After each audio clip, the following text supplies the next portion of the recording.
welcome to Property Investments UK. Today we're going to be looking at some client questions. We have a question about what due diligence you should do when you're considering buying a property.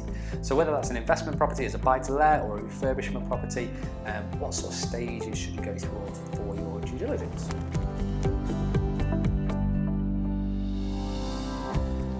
Okay, so the question is, hi Rob, I was wondering if you could give me an example of the due diligence needed for buying a property.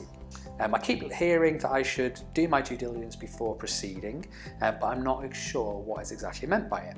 It probably seems like a stupid question. Don't worry about that. It's certainly not a stupid question. That is important to look for.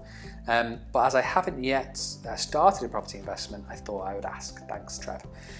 Okay, Trev, so there's certainly steps or processes that you can do, which would be essentially the right due diligence to do on a property that you're considering purchasing. Now, the reason why people mention due diligence or mention about doing research on buying a particular property is because obviously it's a big investment. It's a lot of money that goes into buying a property, and you don't want to make obviously any mistakes, but certainly simple mistakes that could have been avoided, or you could have maybe done a little bit more research in advance. So some of the key things that we tend to look for, let's say if you're maybe considering buying a property, would be around the property price and the value. So you want to make sure you're buying it at the right price, you don't want to overpay, and you want to be getting the right sort of deal on a property. So we check things like sold prices, on the market comparables, really about looking to try and see what similar values of properties are selling for within a local area. Now, there's a whole kind of process to do that, and I'll try and link to some of these that we have already created articles around, so hopefully give you a bit more of an idea. But that's just one of the kind of stages of due diligence, is checking the price.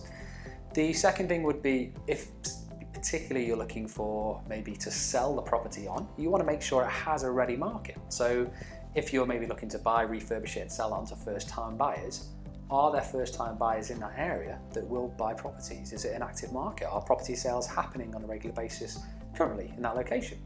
If it's not, then maybe that property isn't going to be workable or isn't best suitable for a refurbishment and a flip kind of strategy. So that's another stage of due diligence that you can do. Another thing to consider is if you're maybe looking to rent the property out, you want to make sure that it has a steady or obviously a ready demand for tenants to want to rent those properties. So it needs to be in the right street, the right postcode, the right type of property, in terms of size, condition, all those kind of good stuff.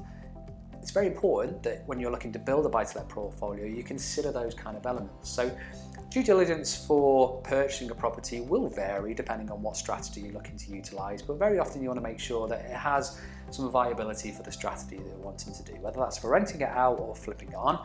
There's a couple of links that we'll link to in this video that will give you a bit more of an idea of how to do the individual steps, but it is quite, or you want to make sure you're quite thorough on it. We do actually do a property training course, and there's 12 topics in that training course. One of them particularly runs through due diligence. So we cover everything from not only the nuances of how to check values or check an area is going to be suitable, but also areas or things that other people might not consider. So is the area in a location, let's say if your target market is families, that's close by to schools?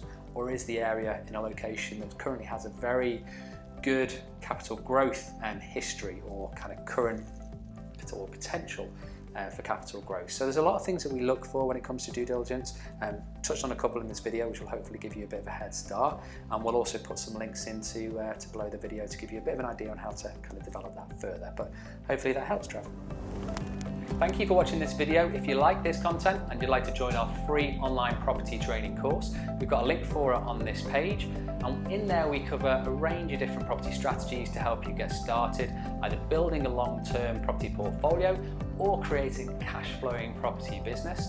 We also look at ways to increase your return on investment with any of the property you're maybe considering, and we also have a couple of cheat sheets and downloadable documents in there as well. Simply click on the link to join the free training course today.